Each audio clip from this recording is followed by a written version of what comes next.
for this day you have given us, for the blessings you pour out upon us, and for the challenges you place before us. We give you thanks for the freedoms and responsibilities that we enjoy as residents of this beautiful city.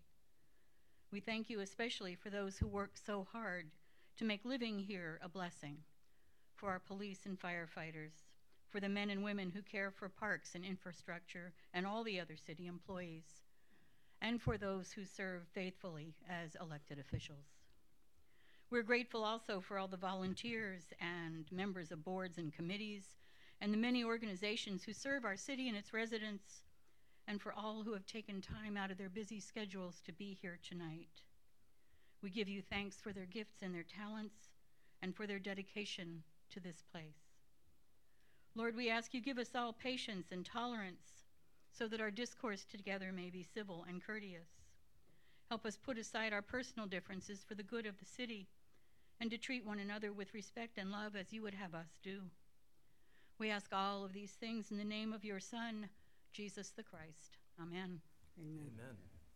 Would everybody please rise for the Pledge of Allegiance? Ready? Salute.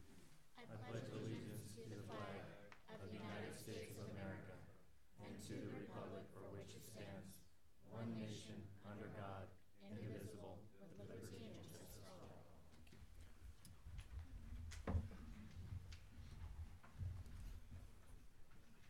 Call the roll, please. Councilmember Avalos? Here. Councilmember Guerra? Here. Councilmember Trujillo? Here. Mayor Pro Tem Franco? Here. Mayor Robertson? Here. Potential conflicts of interest. Any council member who has potential conflict of interest may announce the item at this time and recuse themselves from discussing or voting on the matter. Oral communications. At this time, any member of the public may address the city council on any issue within its jurisdiction, but not on the agenda. No action or discussion will take place on any item raised during oral communications. Issues raised will be referred to the city manager for further review. Members will please try to limit their remarks to 3 minutes. Does anyone have anything to say for oral communications? My name is Robert Cortez, 1751 South McCall. I'd like to point to the corner of Valley View and McCall. That area, I'm hoping that in the future maybe you could put a camera system there. Why? Well, 2 years ago they had a gunfire right there at the corner. I don't know if a person was shot there. This past summer, there was one at 1757, and where I live at 751 also. Apparently there's some people around there who have moved in, and they're probably causing some of this stuff. But February 28th of this year, there was a raid on Blaine Avenue. And I don't know what happened there, but this is probably all connected to that certain area. And also, you have vehicles, that's part of the video. When you get in there, you're coming in and out of there. So I think a camera system would be very, very well put there to see anybody coming in or coming out of that area. They either take off toward the countryside or they might turn, but it would be good to have a camera system there to pick up something. More safety than anything else. I know for myself, I found 2 bullets in front of my area there, and there's another shell casing there, and that was New Year's. So I didn't get a chance to speak on the 22nd of January, so I'm doing it right now. So I thought I'd put that in there, and maybe in the future you could put a camera system, and I think it would be good to point it toward off of the corner of Valley View and point it toward Blaine Avenue, because you got a lot of problems in that little area. It doesn't look like much, but like I said, here's the 2 bullets right here. See, and they just, these little rascals, they just come out whenever they want to. So you never know, but that would be useful to have something there. I know you have one at the Sheridan and Valley View, but that's different. it's totally different. So you get, like I says, everything coming in and everything going out there. Maybe it can be useful to have a camera system there. Okay, thank you. Thank you, Bob. Anyone else have anything to say for oral communications tonight?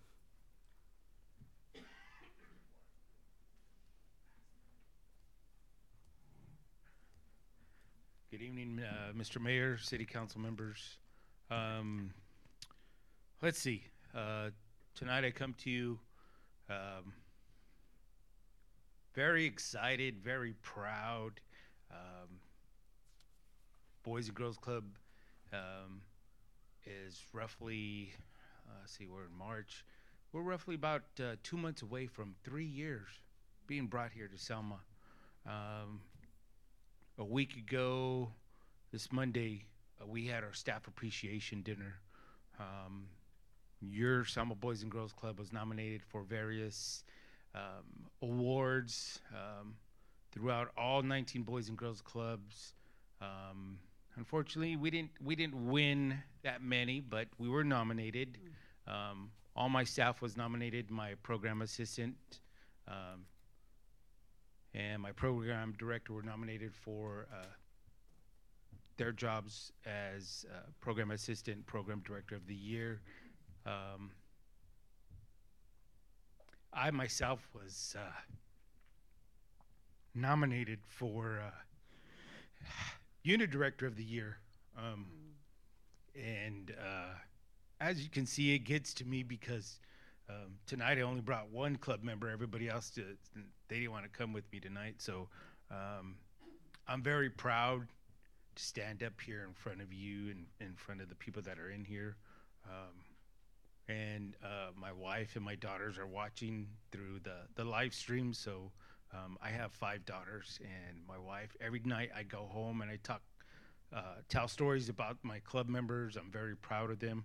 But out of all that said, I want to share with you, I was nominated as unit director of the year out of 19 clubs, and I won out of 19 clubs. So I represent Selma as the unit director of the year, and I'm very proud to show this to you because we've only been open for 3 years. So I'm very proud Well deserved. of everything else that we do. So, like I said, I just wanted to come and share this with you. It's been up in my office. My wife's like, "Are you gonna bring this back home? It needs to be hung up at home." But I just wanted to come and share this with you folks tonight. The club is growing. We're getting ready for Boys and Girls Club Week. Is the first week in April. It'll start on a Monday, April 1st through the 5th. Just to let you know what I'm working on, I reached out to Jose Ramirez and his promoter, Rick McGarrian. I've invited them to come out to the club because we've attended 2 of his fights. So I reached out to them to bring them to the club so we can present them with a plaque of appreciation and their dedication to the Boys and Girls Club of Selma. We have our 3-year anniversary.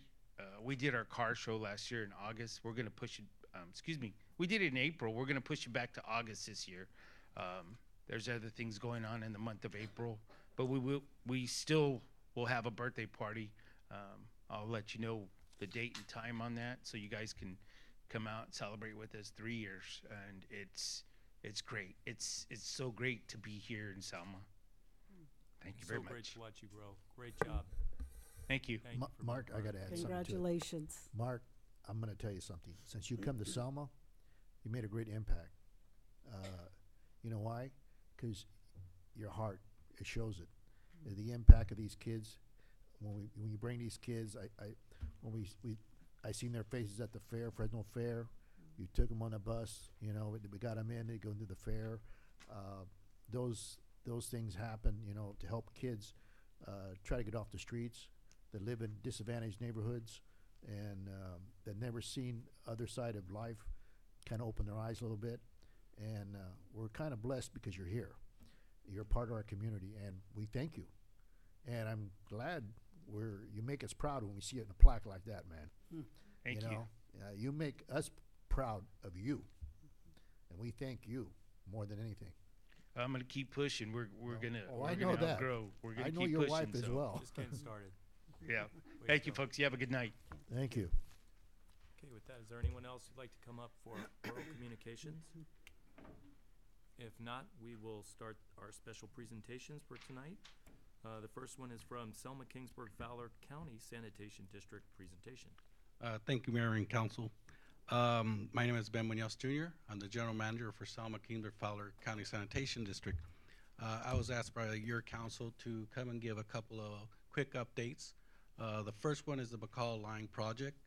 I don't have a presentation for that one, but I can give you some update on that. We had started the abandonment of the 18 line, which has been completed about a month ago. We started lining the 24-inch line. We've done about 1,500 feet. They're moving over to another section.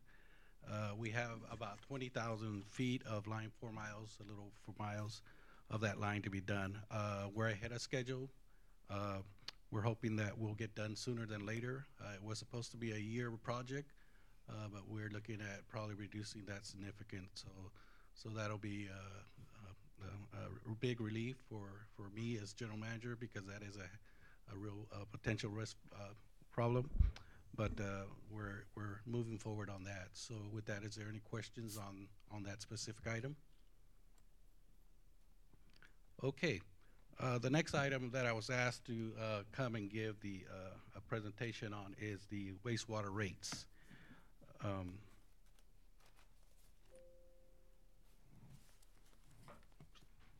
Not working. She warned me, so I'm paying for it. Again, it's the SKF CSD wastewater rates.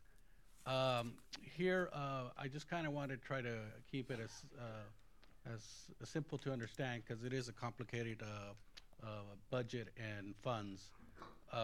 We have what we call 6 funds. The first fund is the Operation and Maintenance Fund, and that fund is collected for services, supplies, and salaries and benefits. So that amount goes to there, and I'll go to the next slide and explain the amount. The second function is the Capital Expansion Fund. What we collect is when we have a developer, somebody builds a house, or an industry, we can collect a connection fee, and that's a one-time charge. Right now for 1 ESFR is $4,617. And then there's also a plant check fee of $200. So that money is set aside for expansion for the facility, the wastewater plant, or any collection system that we own.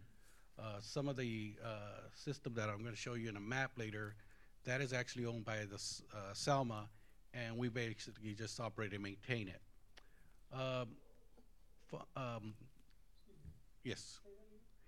Yes, the collection system.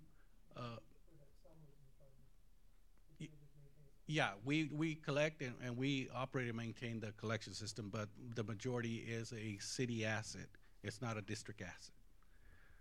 Number 3, the capital refurbishment and replacement. That is a money that we collect along with the operation maintenance, and we do what we call a transfer. The board approves the transfer. It actually gets a budget in the budget, and then I come back to the board for approval of that transfer. And again, I'll show you how that's split up in the next slide. And then finally, we have the 3 funds that we collect for the operation and maintenance of the collection system, which is Selma, Kingsburg, and Fowler. Anything that's in Selma that we collect, that money goes into that fund specifically, and that is only specifically to Selma. And then same for Kingsburg and Fowler. So can you go to the next slide? Here's the breakdown of the fees. I know there was a question on the tax roll. If you look at the first 2, the operation and maintenance services charges, and then the district refurbishment replacement charges, that is the $386.85 per year. That is what you see in your tax roll as the sewer services. So that's in one item, and then like I said, we transfer that, the $73.29 once a year into that fund for the refurbishment replacement. And again, that's for any maintenance of the facility, of the wastewater plant, or collections lift stations that we own, because we do have the quarter. There's several lift stations that hold, that is district assets, so we own that. So like the new solar project, then where would that fall in? That falls under operation and maintenance. It was actually built under the refurbishment replacement, but it goes into operation and maintenance. Okay, so now it's just maintenance because you bought it. Right, we Is that bought right? it, we installed Now it's it. an asset and you're just depreciating or amortizing it? Correct, Okay. yes. Mhm. What's your useful life of that? What's your amortization Well, schedule? what's the useful life on that? I think it's 20 years. 20? Yeah, So it won't show on the books anymore after 20 years? yeah. Sure. For the Selma refurbishment and replacement, the $65 per year, is that per resident? Yes, that is Per resident? per resident, and that's the total year charge, the 60. Total year charge, Ye- and that is, we have what, 3,000? Close to 3,600 homes. How many homes do we have? 3,000? That's 6,500 water 65. hookups. So, and you're saying, you stated that there's, I don't know how many lift stations in our city, correct? And that money is only to fix and replace, yes. replace it if we need to. If we right? need to, yes. Correct, okay. So that would be any collection system that is owned by the city or any lift station that's owned by the city. And how many But I thought lift you stations? said that you don't handle the city, you just maintain the lift station. We operate correct? and maintain them, correct. So they're the cities, The assets is the city's asset. Okay. It's not a district asset. okay, There's a separation on that, Yeah. yes. okay. So the other line item that you see on your tax roll would be for Selma, the $65, and that would be the line item for the $65. And then you would see the total of $386.85. So there's two line items that appear in your tax for those two services. So what's the 7329? Is that for refurbishment of what? And that's The refurbishment actual wastewater treatment The plant? wastewater plant and a district lift station. Do you, and I'm assuming that you're the manager, so you have a board that actually looks at how much money we're spending? Yes, we do So- budget every year. We have a 10-year capital improvement because the expenses for a wastewater is very expensive. So we Right. do a 10-year And I know program. that you guys you guys created the expansion, you expanded 2 years ago, right? Or was it about 2 We've years been ago? doing a lot of Yeah. major R&R in the plant, yes, because they hadn't seen any. So when you break that down, the wastewater treatment plant, we know that our consumption is more than the other cities, Kingsbury and Fowler. Do you does the board take that into consideration and breaks it down, and that's how we actually come up with our manipulation of our per home? Well, that's how we did this. In the past few years, except for the last 2 years, all three cities were paying the same amount for their R&Rs, the SKF funds. But we did a 5-year rate study, and they found that we had to break it up. And the impact for the $65 for Selma being higher is a few things. One is the McCall line, because that's where we got the loan to pay the McCall line back. So there's a loan payment going back. And then the aging infrastructure that I'll show you that we have identified. The aging infrastructure, you're talking about the actual wastewater treatment plant. You're not talking No, about our talking lines. about the collection system, the collection aging collection system that is owned, that is asset from the Selma. And that's what we maintain. Okay, go ahead. And then, of course, the totals are down there. That's that's the annual totals for each city, as you can see. For Selma's $451.85 per year. And again, that's the total amount that you see in your tax roll when you get that. Yes. Is that what I see on my personal tax bill? Yeah, you see the two line items. You see the $386.85, and then you'll see the $65 on your Well, tax. that makes up the 451. Yes, correct. Who's they that came up with the numbers? We hired a consultant, Raftelis. They do this throughout the state for other agencies. And with all the capital improvements and all the stuff that we had identified in the CIP, they come up with the formula. And then we have reserves that we have to maintain. So there's a lot of stuff that impacts that rate requirement. And so we do that, and we do that every year. As I said, we do the CIP every year, we do the budget every year, and then we do an audit at the end of the fiscal year every year. So yes, the board looks at all that, and that is all taken into consideration when we had a Prop 218 for the last 2 years. Next slide. We updated the rate service for this purpose today. As you can see, there's other cities that we compared, similar size and similar agencies. And if you look at the right hand, the yellow, that's the average of where the average of all of the cities if you average them. And then you see the orange is Selma, Kingsburg, Fowler. Again, that reflects those rates I just showed you. And yes, Selma's a little higher, and then Kingsburg's a little lower, and then Fowler was a little higher. And then again, if you look at some of those, like Clovis, they're low because they just had to install a new facility. If you see some higher ones, is because they either did some major upgrades, and so that also increases the costs. The district is very fortunate that we have an 8 million gallon plant. We're only using about 4 million of the capacity, so we have plenty of growth. What happens to these other cities, as they got the funding for it back in the 70s, they only got a small amount where they only built small million gallons, 2 million gallons, and they ran out of the capacity because they grew a lot faster, and then that's when they have to do all the expansion.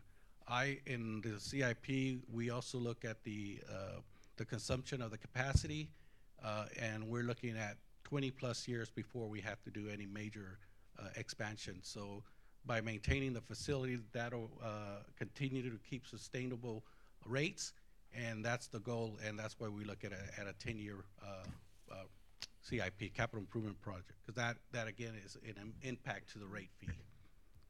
Can you go to the next slide?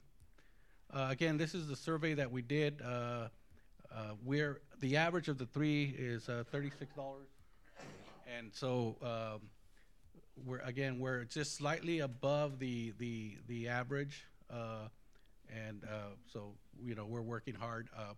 What we found this year, we're running through the numbers that the capital hopefully is going to be more sustainable. So we're looking at that, and that'll be coming to my board in April for this process of the budget. And that's a 7/1. That becomes effective in the budget Yes, year. that becomes effective 7/1, 2019. We're in a fiscal year, correct? And then our SKF representative, Councilman Avalos, you'll be bringing that to us after your April. That's correct. We'll have, I present the budget. No problem. No problem. And then I introduce it to the board. I'll be introducing to the PAC, the Policy Advisory Committee. And then we have special workshops if need be. And then we carry the process, and hopefully approved by May or June is what we're hoping to have it done. And then, yes, it comes effective July 1st. Ben, can I ask, have the rates ever decreased? They have not decreased, but we had a running of 5 years that we had no rate increase. And of course, that's when you kick the can down the road. If we would have done some smaller increments, it would have, we wouldn't have had to do some higher increases. So what I try to do is to keep them as low as possible, or hopefully none. But yeah, we had 5 years, about 10 years ago, that we had no rates, and then we had some smaller rates, and then we did a 5-year sewer survey rate, and then we got 2 years of that recommended increase, and it was around 6%. But the sewer rate study model showed that moving forward, if any, they would be a lot significant lower than 6% because of all the things we've done. We've kind of been playing catch up again because the plant hadn't seen any upgrades for about 40 years. So in 2010, I developed the capital improvement, and we started doing pay as you go. Again, the only thing that affected this was the McCall line. That was identified about 26 years ago, and it was just put under the carpet. The general manager at the time didn't want to deal with it. The city, where they had some, at the time, the city manager, they didn't agree, and so it got thrown under. I discovered it by my capital improvement, and they said, oh yeah, we did a study back then, and I said, well, okay. So, but we've been addressing that, and we strategized to what was the best and cheapest way to do it, because there was not enough funding. We knew that we couldn't increase the rates that high, so we look at a state revolving loan, because originally the city, I started talking to the city manager back then, he wanted to go after private money, which is about 4 or 5%, and the state revolving loan was under 2%. So it's a big significant saving right off the top of the get-go. So Ben, I'm gonna thank the people that starting the McCall line. They're Mhm. ahead of schedule, Mhm. and even considering this weather, rain, and everything, they're actually really ahead of schedule. And I want you to thank them, because I know time is money on the table, and when the quicker they get this thing done, Mhm. less cost factor that's involved in it. But thank goodness, when you get on SKF on the board, you have to kind of educate yourself, and thank God the forefathers back then had a vision of sewer capacity, Mhm. capacity of how many gallons that we can sustain out there. And I can tell by looking at these geographic graphs here that small cities more or less our size didn't have foresight, Mhm. and they bought these small ponding basins Right, to correct. sustainability, and you can see the cost factors jumping on it. But I see and like Scott says, I will be bringing back reports from SKF, more educational defined for our council. That way they know exactly, and to the public, why is the cost factor at this level, and explaining to them why, what is happening. Mhm. And I know the solar improvements, the infrastructure, the reimbursement, and all that. I told, when I got to look on the board and analyze your report, and that's why you're here, Mhm. to explain not to our fellow council here, but also to the public as well. Yes. Mhm. And once again, I thank you, and I'll let you proceed on this issue. Yeah. Okay, thank you. So if you go to the next slide, just to explain, yes. Yes, go ahead. Since it's survey, why Bakersfield is so cheap and average is $35? Why Selma is so high? It's economic of scale. The more population you have, the more revenue you bring in. So, and if you have your infrastructure in place, then it also helps keep that revenue sustainable. That's where growth and development is important if we do it correctly. In 2016, we looked at the sewer master plan, because No capital. if you look at this square area, that's the original existing infrastructure, which was built out because it was undersized. And the new sewer master plan that we're looking at to develop this whole side and this side, we're making sure that we make the developer put in appropriate size piping, so we can develop a larger zona benefit, and it continues to grow and allows the city to grow.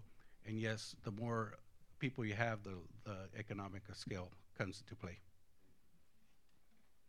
Again, if you look at this is all the red. As I came back back in when the 2016 sewer master plan got approved, we identified all those things. These are all being videoed and still being assessed.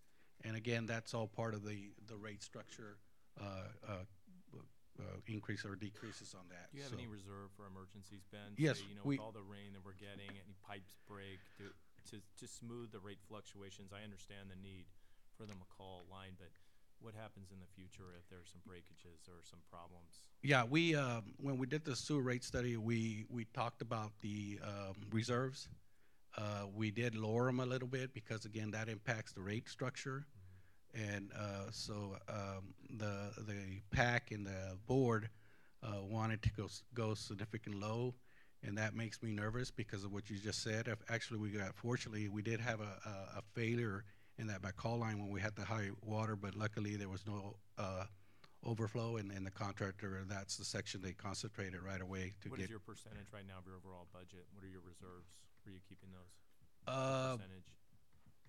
What's the percentage? Just send me an email. Just let me know. But Yeah, is okay. it substantial, or so you're moving away from a higher percentage because of all these costs that are coming up? Correct. It sounds like. Yeah, and we're still in the process of revisiting that reserves. we just kind of set them there for now, but we are going to review it again and try to get the policy set because we're still working on the policy because we only had the O&M reserve, and as going forward, we were keeping reserves, and that's when we had a great discussion. That's the problem. The rates were, I mean, just flat for so many years, and then the rates for McCall went in, and it's like overnight our rates went up like 25%, 26%. About 6%, I believe. It was 6%. 6%?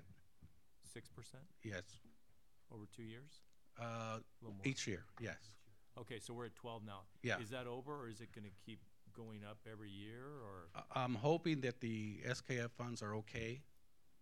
Again, we're in the process of looking at that right now, and hopefully that's the. And we'll the know outcome. it in April if Yeah. if you're looking for another rate increase. Is that right? Right, that's And- correct. And then, how do you do that? I mean, so the McCall line it's financed through the state revolving fund at, you say 2% over, is that a 30 or 20-year loan? 30-year loan. 30-year? Mm-hmm. So how do you add that to the rates? That's Selma only, right? Right. That's the Selma only part because it's the McCall line? Yeah, that was part of the sewer rate study.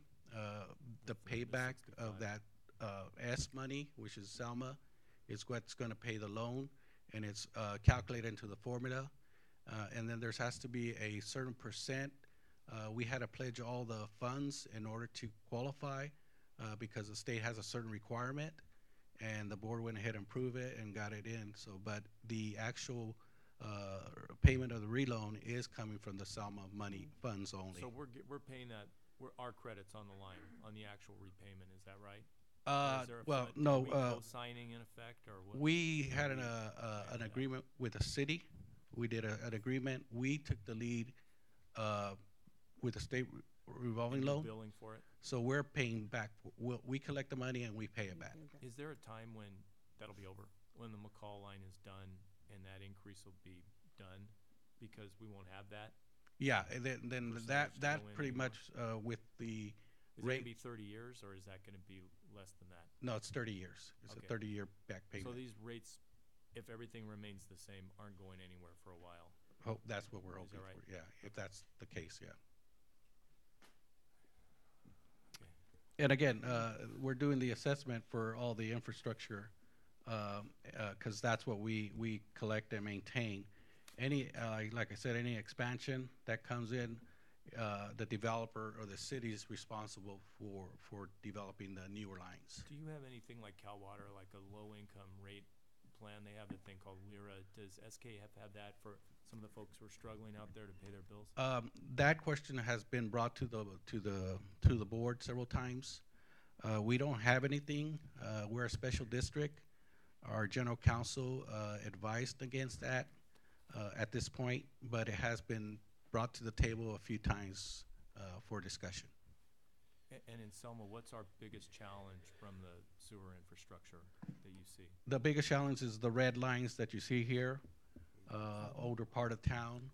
That is the existing infrastructure. All the red means that there's a high risk factor for those, or they either undersized or they need some refurbishment. Does that mean the lift station can't get it out? What exactly does that red line mean?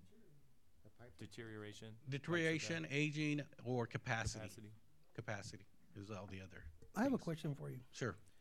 So a while back, you said that you guys your board was, had kicked the can in regards to your capital expansion fund.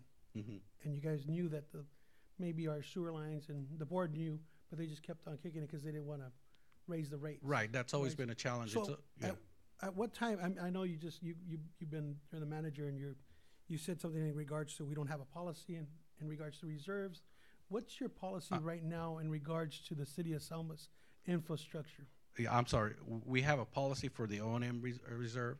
We're working on the policy for the other funds, the other 5 funds I mentioned, because it was basically just the general manager's comfortable zone. And when I brought it, I realized that. So I explained to my board we need to set a policy, a true policy for all those other funds reserves. In regards to the 30-year loan we have in regards to our infrastructure, what analysis have you done to make sure that this 30-year loan is gonna be able to take care of our infrastructure and our ongoing development?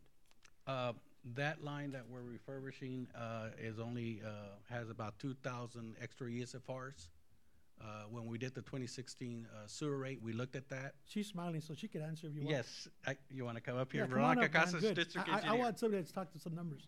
Talk to me with some numbers. Thanks. So the SRF loan is only for the McCall line, and That's that good to know. that's on McCall Avenue from Valley View south to just past Clarkson. The rehab, so we're going to rehab it. It's going to be like a brand new line, and we have 2,000, more or less, equivalent single-family residents left in there. So 2,000 homes, or if you're a restaurant, that's 3 or 4 ESFRs. If you're a hotel, that's like 60 ESFRs. It's good to know. So that's how we calculate what our remaining capacity is, because we can take those ESFRs and turn it into gallons. So that 30-year loan is actually the line from McCall plus 2,000 homes that we're going to be able to correct? Well, it's future It's just capacity. It's future there. capacity. It's as soon as it's in the 24-inch line now, but that line is deteriorating at the end of its useful life. So we still maintain that capacity, Yeah.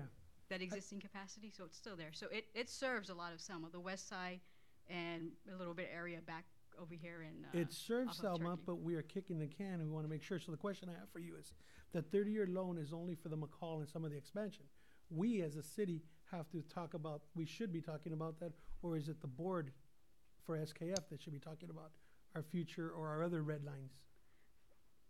On the McCall line, it's not. It's existing capacity. So we're not creating capacity because expansion of the collection system is on a developer or the city. We're just maintaining what's in the ground now. Is it taking care of the existing red lines right now? No, it's just taking care of one red line. That's what I want to hear. So Yes. what, have you done an analysis on, since you have all those red lines, what's your analysis on the amount that it's going to take us to clear all those red lines?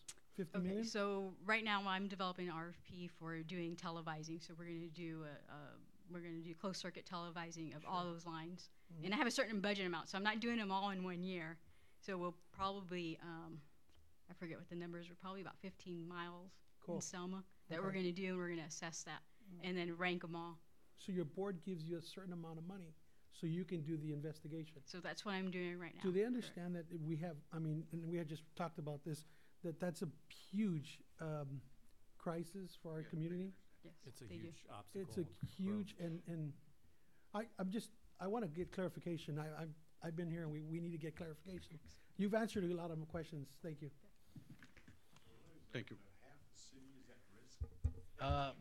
Yeah, all the red lines, the other lines are, as you can see, the lines over here, the green ones are okay, and the red lines are have some kind of issue, which Veronica is going to televise them, assess them, and find out, prioritize them, so we don't, we're not going to go and fix them all today or tomorrow. It's going to be a long-range plan. We've already started the process. In 2016, we did the first risk analysis and sewer master plan, and that's when we identified, and I presented this to the council at that time. The board approved it. The council, I gave reports to all the 3 cities, and this is just a process of trying to correct something that was out of sight, out of mind for many years. Quick question. Does Fowler's and Kingsburg plan look like ours? Selma is the one that has the most reds. Kingsburg has a less, it's smaller system, newer system, and Fowler has about half the size. But Selma, unfortunately, the age of the infrastructure and all that is the one that has the most highlighted red lines in place. Will that line last 30 years, Ben? The new Oh yeah, McCall that line will last about 50 years once we So it'll refurbish it. outlive the loan. Oh yeah. That's good. And again, if you look at a lot of those lines that we identified, either are under capacity or has an issue, some may be easy fix if it's just a joint line or a offset. So there are degrees of red. You're saying there's degrees Right, of right. damage there that Veronica's gonna assess in her Correct. many, She's working many on it. We're studies working. she's gonna be doing. Are there any grants that you as a special district We- could qualify for? Like you got the state revolving fund, the low interest loan that we couldn't qualify for. What about financial assistance from the state or federal government that we could apply for to renovate these lines and to rehab them? Yeah, I think we continue to look at that. It is we did get the loan through a disadvantaged community loan, so there is potential. I know there's some other things that we can look at and start monitoring. That's our SKF rep right there, you know, keep, you know, Yeah. looking for that and asking So for most that, you know. definitely, we look at those things and hopefully, yeah, there'll be some, I know their governor is talking about some other implementation for the infrastructure. So I've been kind of following that, trying to keep, Might be some yeah. funds that are available. most definitely. On an appropriation basis or a grant Yeah. basis for infrastructure. Yeah, you know, also, Stay with Scott, Congress. since, you know, as I got on the board, and, you know, getting educated by SKF, Ron, I forgot to add to it, when these lines up here, the red lines, they use a robot, go through the lines Camera. and determine the failure structure of some of the lines. And what's needed, what's worse, if it's errands or whatever, this robot they use to take cameras and pictures is a great tool. I understand helping these lines, how would I say, be fixed for future. And they give it a more of a gate. I guess it helps Veronica down there, engineering down there, to determine, okay, this line's as priority 1, priority 2, and I've learned from the SKF what they're doing down there, and that's why I share back with the board here, our members of the council. So It's definitely critical to the city's growth. oh yeah, it's critical. Instrumental. And unfortunately, our city of Selma, way back then, you know, our forefathers, you know, who would think Selma was the bigger city than Fowler and Kingsburg? And you can see why we have the aging process, and we have more red than Kingsburg and Fowler. Are we looking at a potential rate increase again this year, Ben, or are we capping at 12? I'm still reviewing that, so in April, I'll have that recommendation to the board, and then, of course, your representative can bring it back to you. Yeah. Thank you. Are any of these lines that are red, are they any kind of danger to the drinking water or anything like that they bust or anything? No, there's no, we have sewer overflows, and that's what we're trying to eliminate, but they're not at that high risk yet. Okay. Thank you. And we can get that report online, or you'll email that to us eventually? The PowerPoint? Oh, she got a copy of it? Oh, perfect. Yes. Okay, thank you. Okay, is there any questions? I think we asked her. Yeah, where do I start? Oh no, hey. So, the McCall line is concrete, that's where the. But let's say like Botter and Wilson Street in the alley. What's Are that? those terracotta or concrete or metal? Probably concrete. No, Yeah, a lot of VCP, PVC. Yeah, terracotta. So when they redone the alleys, did they put it, I know California Water Yes. put in new, did you put in new sewer lines over there or no? Veronica, what do we do there on the AB lines? By Washington. If you have a question, sir, can you come to the front and be recognized? Do you have a question? Yeah, he's got questions. Okay, I guess I will. Anybody who has a question, come to the front, be recognized. State your name and address. Okay. I'm not too used to this. Richard Smith, 1921 Botter Street in Selma. What was your question, sir? About the lines, how they were made. You know, when they redone the alleyways, did they put in brand new sewer lines or just California water lines? Because they got the alleys, you know, with the drain in there by Washington School.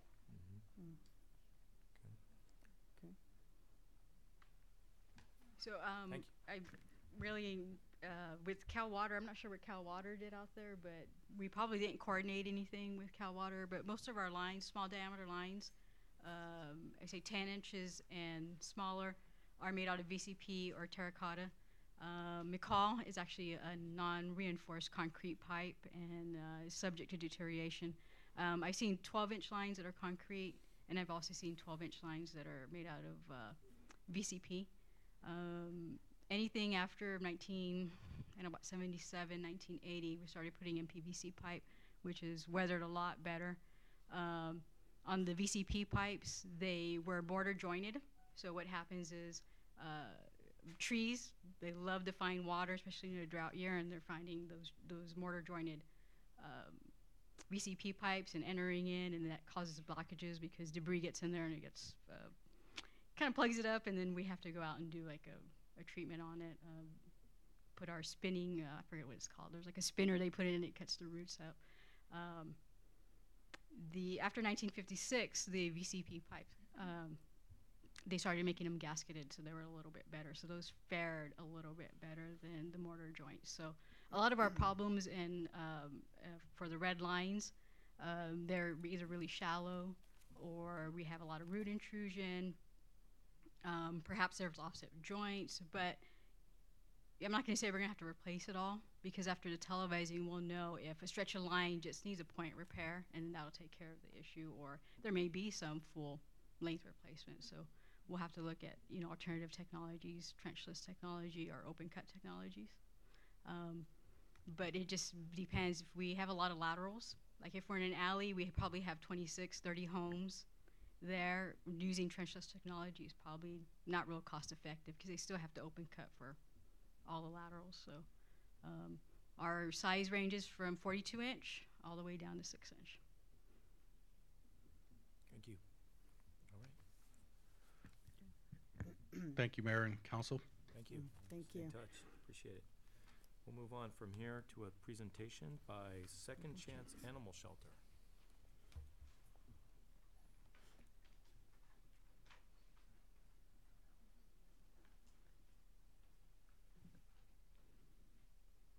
Hello, my name is Alex Coloris. I'm with Second Chance Animal Shelter here in Selma. We got a video for you guys, just kind of showing you guys the numbers on the years for 2018. You're the animal control officer? Yes, the animal control. We're gonna go ahead and do the video. Yeah. So what's going to be on the video? That's going to be the numbers, the intake and outtakes, how many dogs came in and left the shelter for the City of Selma. This report will be a review of the shelter's 2018 numbers in regard to animal intakes and outcomes. The intake numbers refers to the total number of times an animal is taken in, as some dogs are brought in several times. The unique numbers refers to each dog that is taken into the shelter. The shelter has a policy to not take in owner surrenders, but there are exceptions. In this case, these 8 pit bulls were left behind by a deceased homeowner. These dogs were mistreated, and we felt they could cause harm to the public. They were kept in a backyard with virtually no food, water, or love, and we felt it was best to take them in.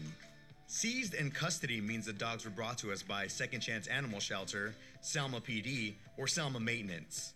Our intake for 2018 was 509, with 486 unique animals. Stray intakes and unique animals refers to drop-offs by the public. These dogs were found on the road or in a neighborhood. All 297 dogs in this category were within the city limits of Selma. This is in addition to the 509 dogs previously listed. In 2018, 814 dogs within Selma were brought into the shelter.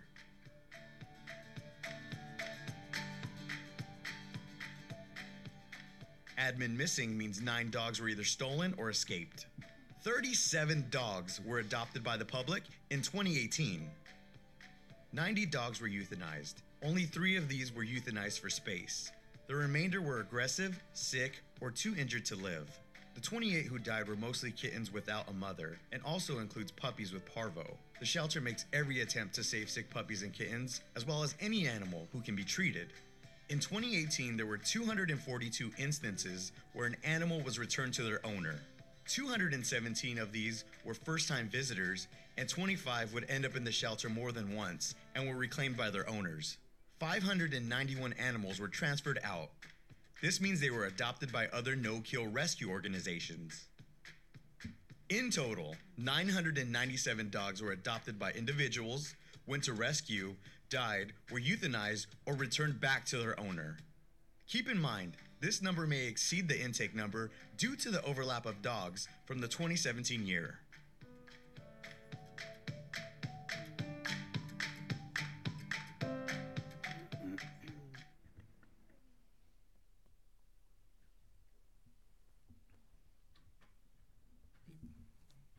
Anybody have any questions for Animal Control Officer Colotes on the council? Does anybody here tonight, would anyone like to talk about their experience with the animal shelter? Come on up now.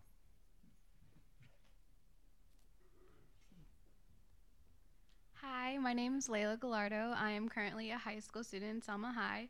I've been volunteering at the shelter for more than a couple years now, and I'm here to tell you guys that the animal shelter not only creates a great work ethic, but it creates a great way for different communities to come together and work together and see what Selma has created as a whole, and to see what a wonderful thing the shelter is.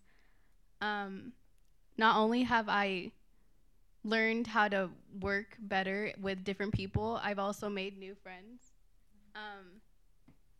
Yeah, so that's just my little experience that I've had with the shelter. Thank you, Layla. Hi, my name is Ashni Gill, and I'm a sophomore at Selma High School, and I've been volunteering for about a year now.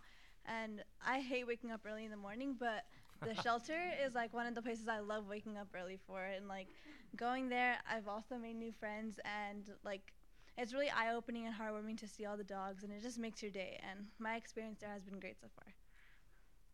Thank you. Thank you.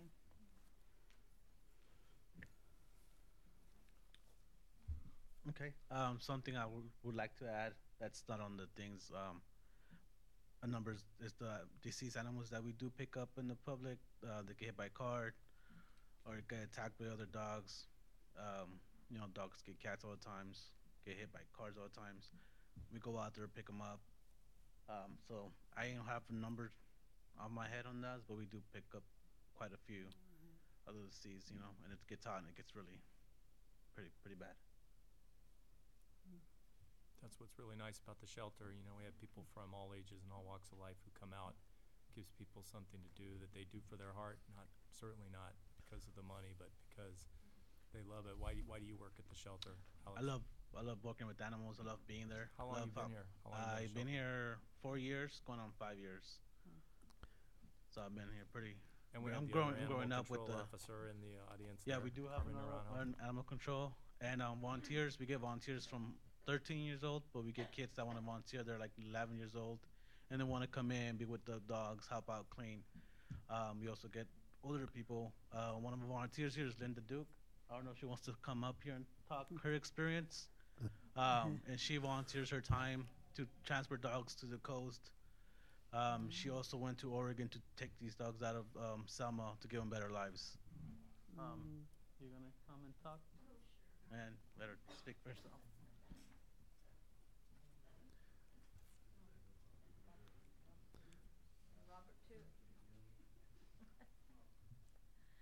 I'm Linda Duke. Do you need my address? 2370 Keith Street. So I'm just down the street. I started working or volunteering at the shelter when Janice Baker attacked me at the post office. And she said, "We really need some help." And I said, "You know what? I've wondered how to get involved. And now you're giving me an opening." And I've been going there ever since. And it's almost as long as... Where'd he go? Oh, there you are. It's almost as long as Alex. And you just keep going. We've done some awesome transporting, and these dogs, and even some cats. We had a rabbit, but we don't let anything go. But we take them to different cities, and they have rescues, and they look on the Facebook, these different places, and they see the dogs that they want, and then they actually come and work with him, and they take them off to the different cities for their forever homes. And it's really been a blessing. And we've also, we've got a cat person now. Her name just went there.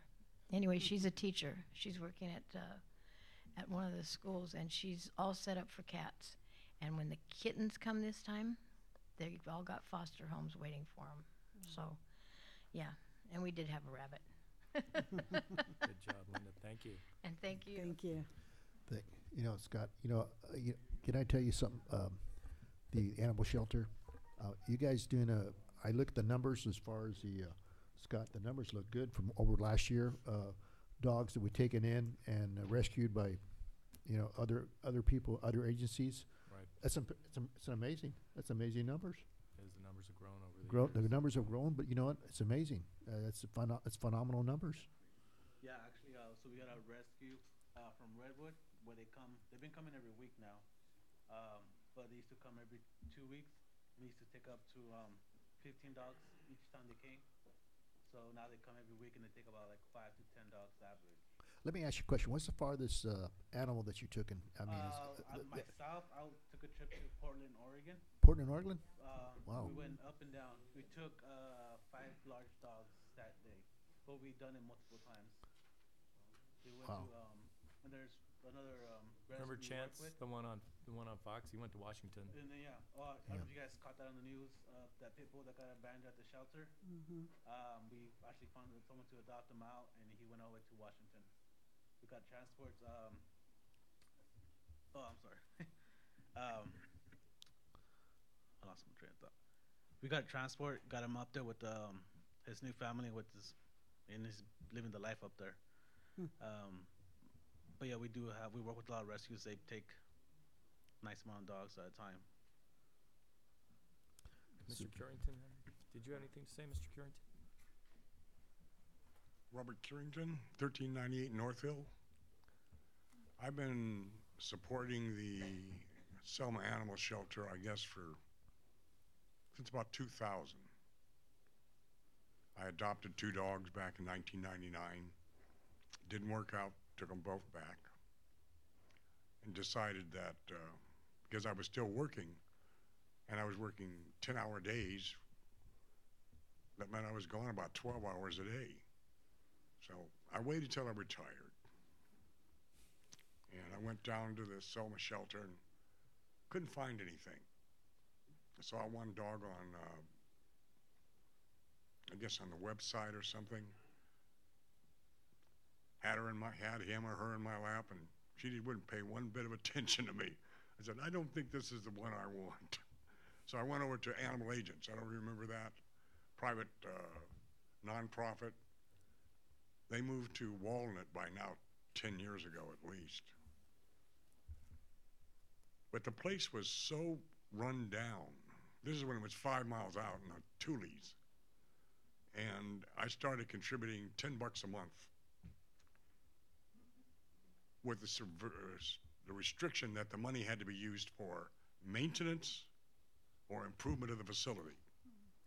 Why? Because the city council gave money to the shelter to feed the animals, but it wasn't doing nothing to fix up the place. I don't know how many people remember the steel security doors that were put on each end of the building. I paid for those. When Michelle Rocca was your community service or dog catcher, she just saved up that money till she got enough money to put those doors on each end. How does the old shelter compare to the new shelter? How does the old shelter compare to the new shelter? There ain't no comparison. Were you just out there? Do you come out to the new shelter and One was volunteer? blight and the other one was decent. Great. Thank you for your input. But I still contribute because I think it does great work. I'm glad it's back. It's now in the city. I remember Michelle telling me that people would come by because they were only there 2 hours a day, and if there was nobody there to take the dog, they threw them over the fence, which was 6 or 7 feet high. And they'd come in there and find the dogs with a broken leg. The back doors, I remember the north side door was about that short from the bottom due to rust, and about that short on the left side just the whole bottom of the door just rotted off. Well, I want to say thank you for everything you do for the shelter and for Thank coming you. out on Saturday. Thank you for your input, Mr. Currington. And if anybody has any extra money, donate it. Sounds good. That brings up an issue about the shelter. In 2012, the city had a real huge problem with dogs running around, with lots of dogs on the street, and that problem has been not solved but controlled. Now we have a lot of cats. I don't know if anybody's noticed that all over the city we have feral cat colonies, McDonald's, the post office, and the city's really not contracted with Second Chance right now for cats. So maybe in the future the city could look at that, maybe making some creative contracting with Second Chance to come up with some creative solutions for controlling the cat population, such as TNR, trap, neuter, and release. I get emails all the time from citizens that say, you know, I've got too many cats in my neighborhood. There's a house over here that's for rent. Cats have colonized it. What are you gonna do? You know, we need some help with that. We definitely could go in that direction. I think if at the shelter, if more resources were devoted towards that, and I believe the Second Chance contract comes up in July for the budget for renewal. So in the future, maybe that could be looked at as providing a humane service to the community.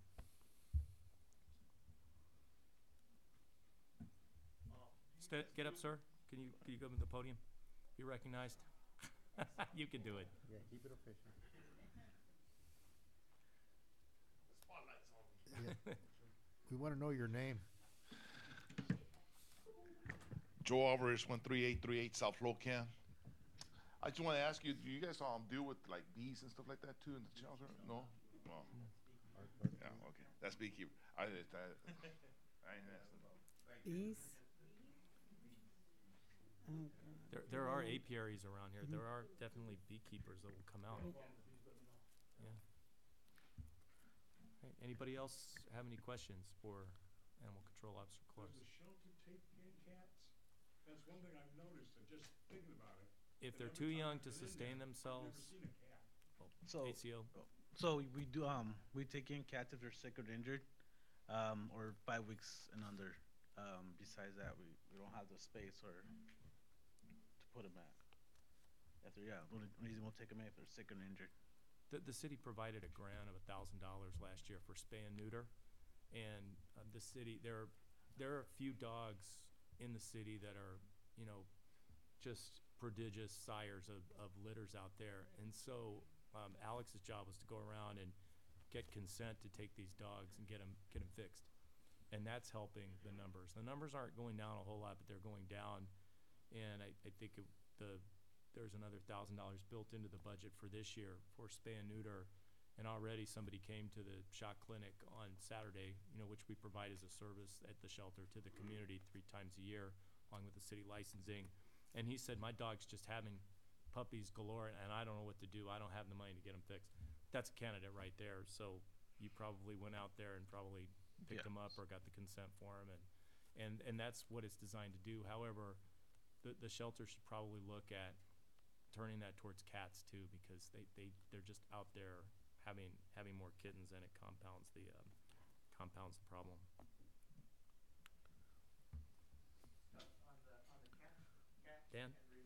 Dan, please. We're doing it all official like tonight. I'm sorry. What'd you say? No, I'm just kidding.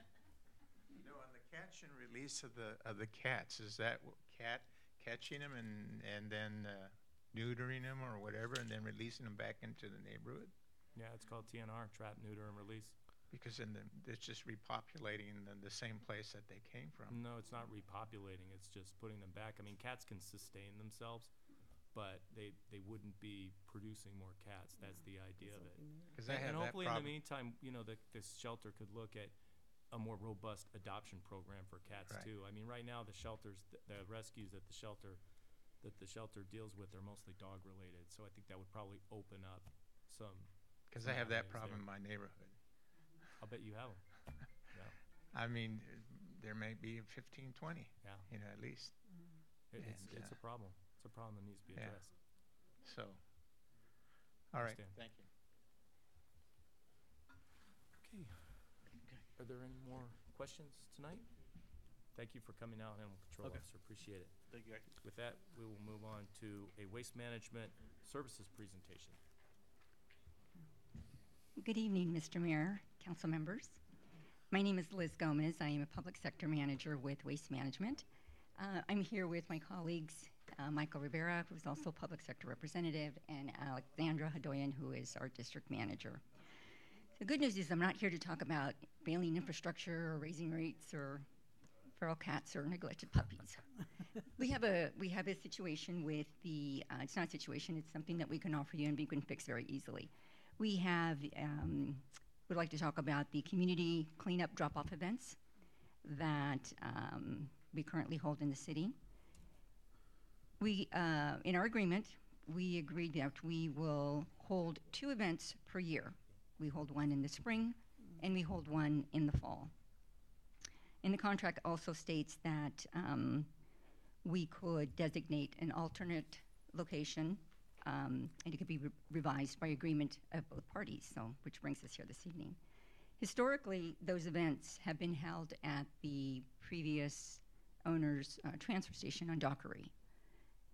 So I'll give you a little background as to why that's no longer available to us.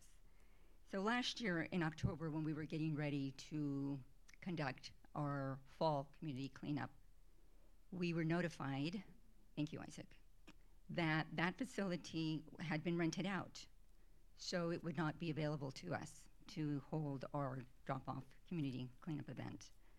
So we contacted the city and we thought, okay, we need to come up with an alternate plan. We need a plan B because the event is coming up and the community is used to having us holding this event, so we need to come up with an alternate plan for the city.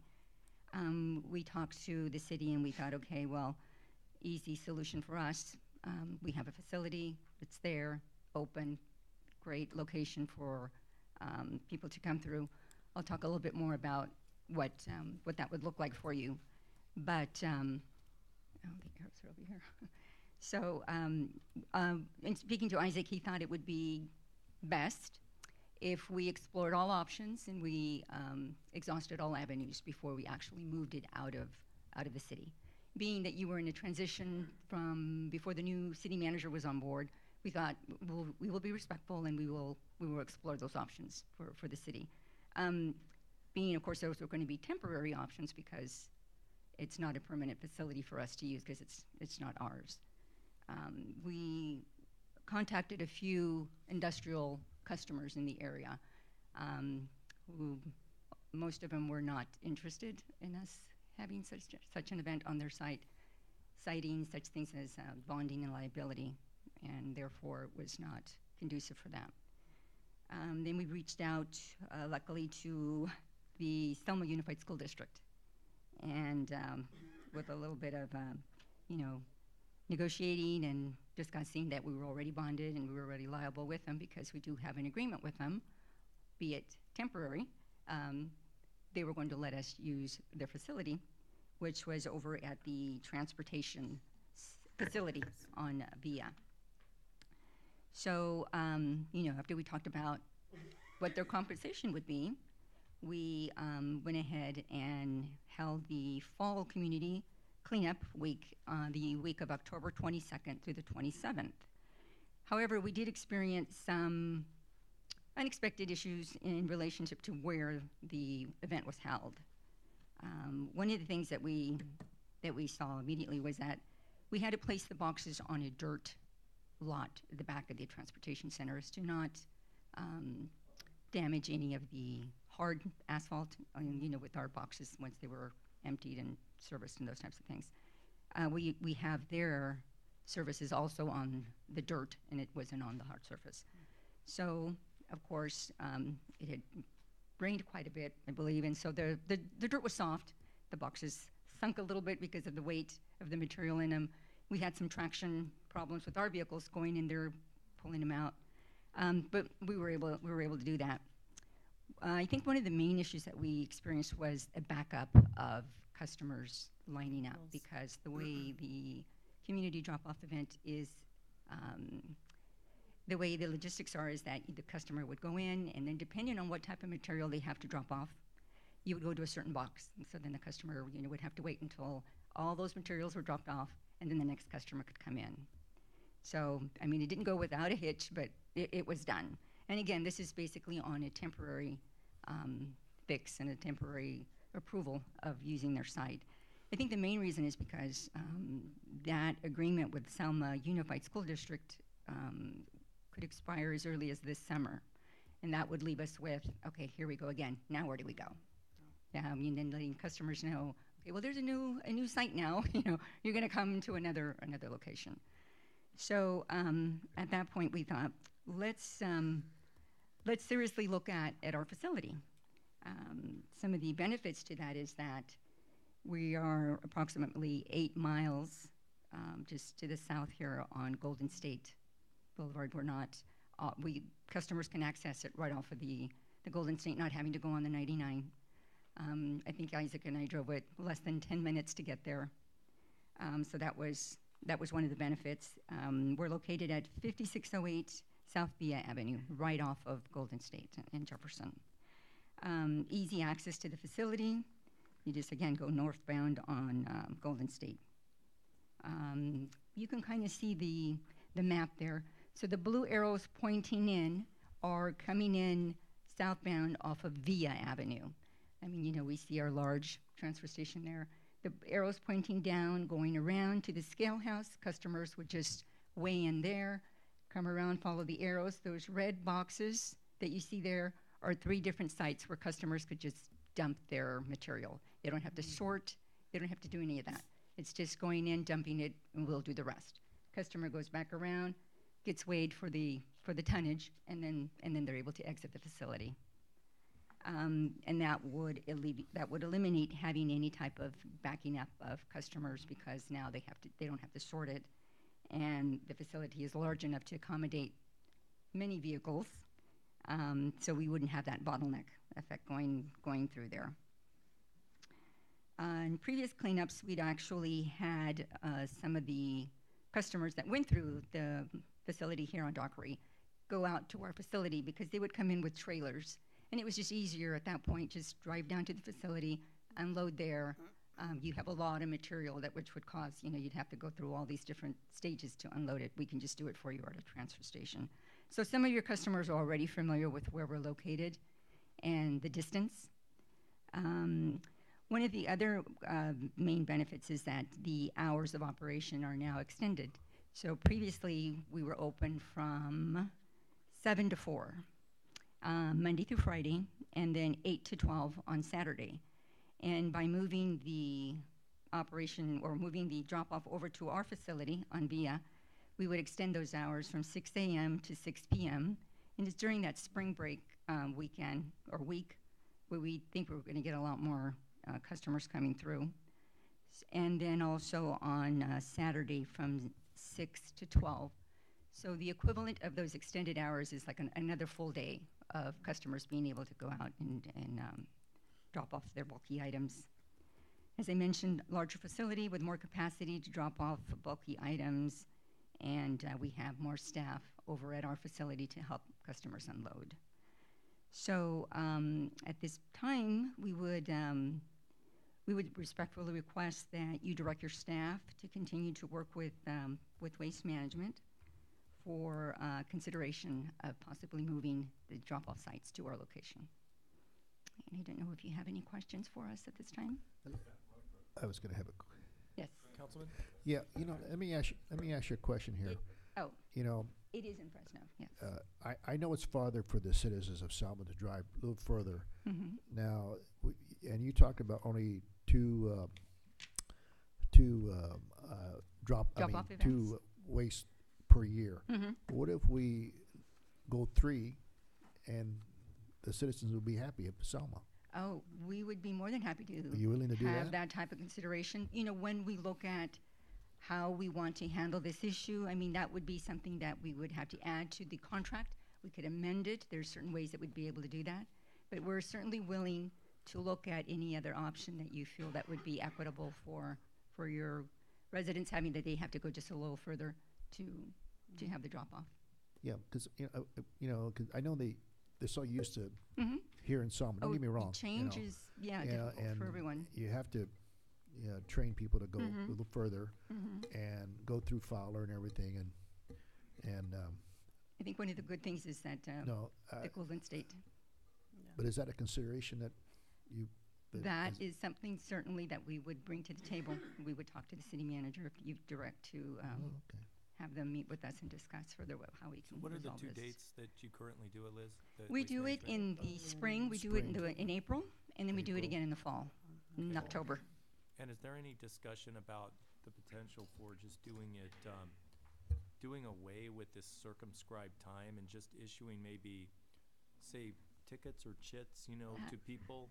Vouchers? Again, for trash pickup, you know, maybe instead of having to go 1 week and that's it, why not just give 2 vouchers to people and let them go whenever they want? You know, in the city of Fowler, your neighbor here, that's also one of our cities that we are contracted with. That is exactly what they do. That was worked into the agreement as well. And we issue 2 vouchers that they come out. They can use our transfer station anytime they like during the year. Would that It's worked out. result It's in any worked out very well. Would that result in any additional cost? No, it does not result in an additional cost. That's already built in. Now, if there was an additional day, there would be, you know, maybe something that we'd have to look at. But it would be the two times a year. The difference, I think the main difference is that Selma has an entire week. Okay. Both times, yeah.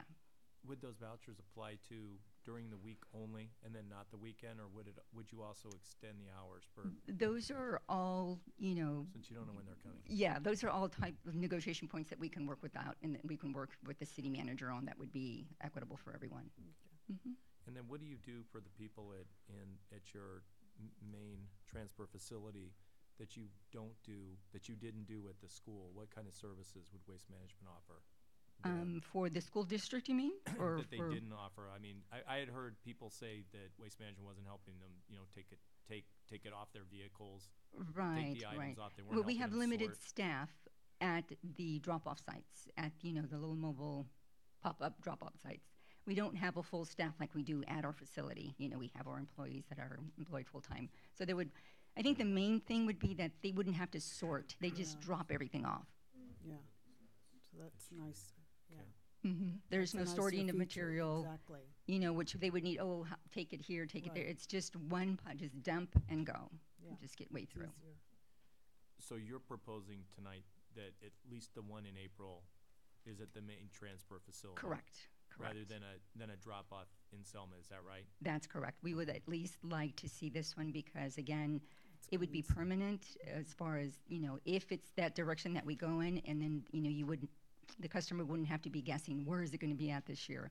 And then being that we don't have longevity with the Selma Unified School District, I mean, we do only up until the summer, and then it'll be uncertain at that point. So we can't say we can use their facility again. Are you in talks with Waste Management's city manager, Gallivan, to do this? We can. We wanted to see if the council if this is something you'd like to entertain, then we will have a meeting and discuss it and bring it back as an action item for council. But before going to that step, we wanted to run it by you as it is, you know, the city of Selma's determination if there's interest in moving the location outside of the city. But we can amend the contract or look at and bring you some options in that regard if you are open to the concept. I think I'd be open to something that's cost neutral and maybe getting some options, some more options to look at. That seems Is there- fair. is We there could certainly do that. consensus For that? John? Councilman? Yeah, they talk about extended hours also. Yeah. Well, I For think that. everything's on the table, right? You'd be talking Right. about extended hours. Correct. About The hours would apply. days. Yes, absolutely. Mhm. Okay. All right. Can you take that back and get some options then with Waste Management? Yes, thank you for the direction from council. We can do that. Okay, thank you. Thank you. For coming out.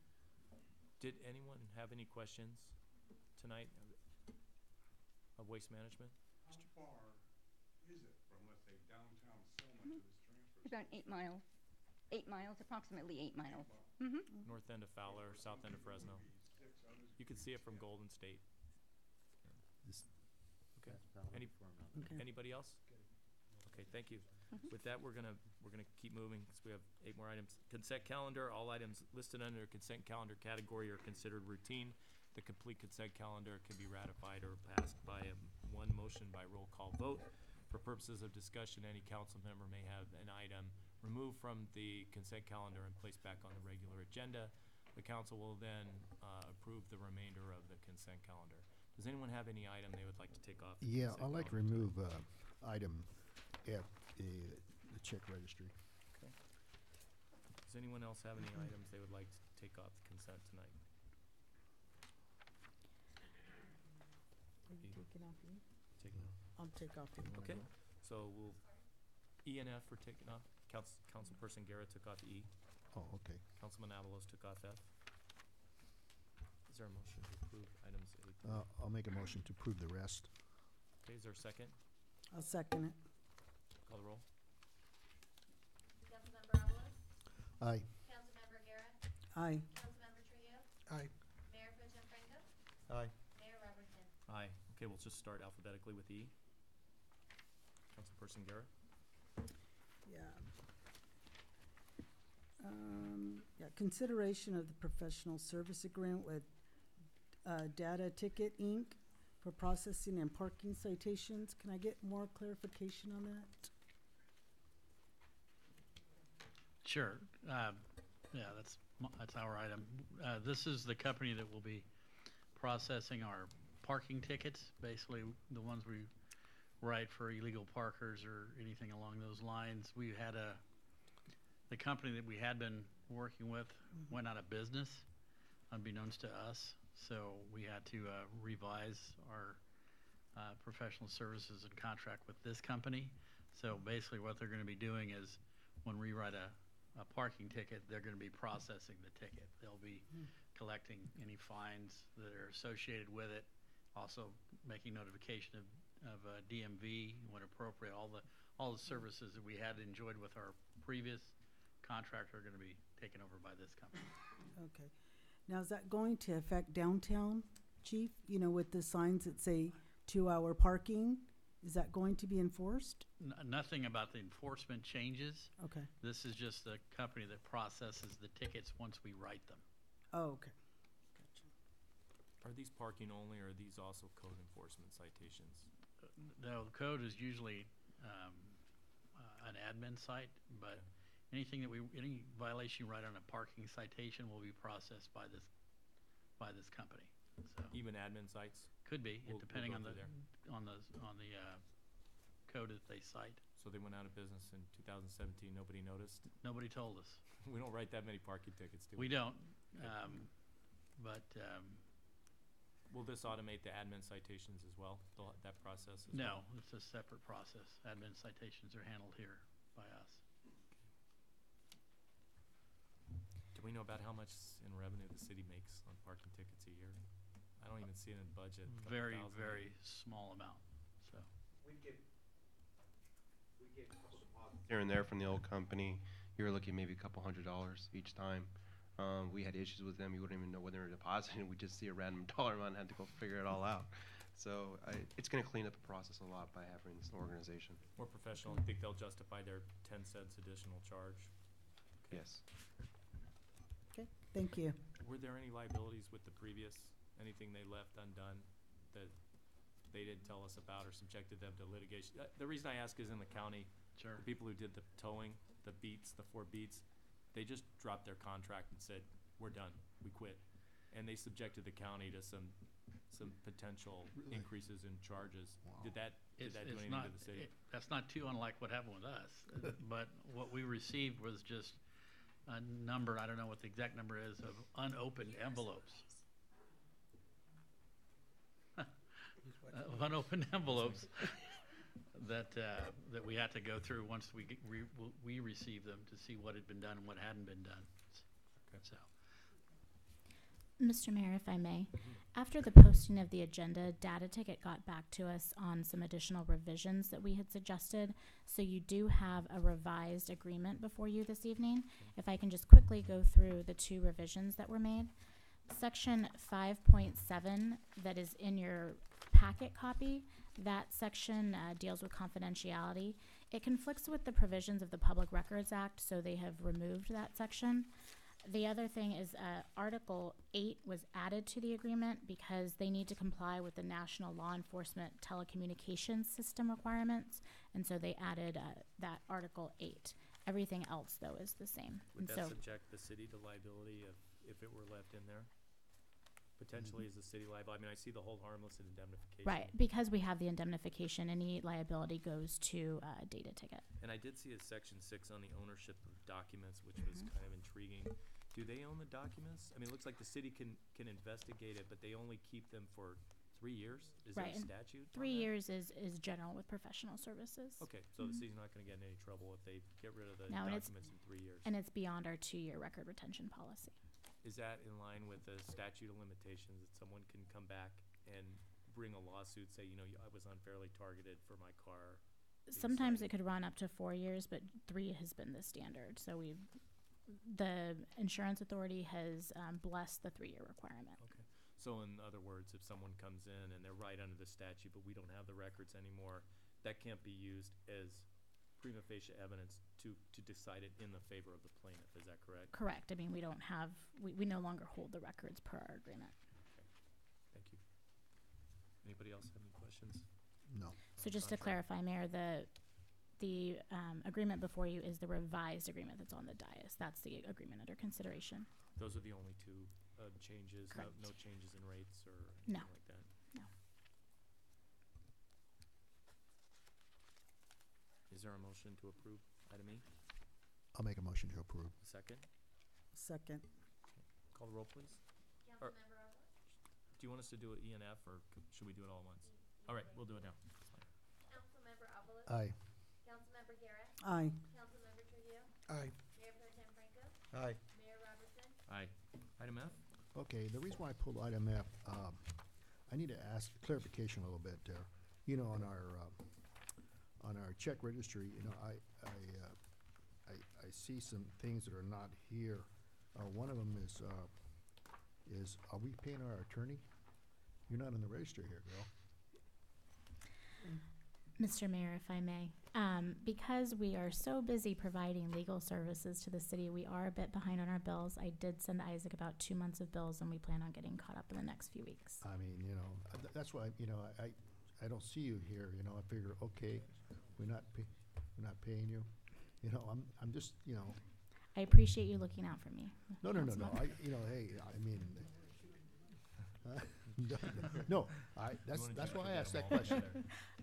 I asked that question, Unfortunately, we can't. because, I want to make sure, hey, when because what it is, honestly, Isaac down there, he's a finance guy, and then and the reason why I'm telling you this is, when I was mayor, we had an audit, internal audit, and the internal audit, we had to make sure that we were transparent, who was getting paid and who was not, and the books were balanced.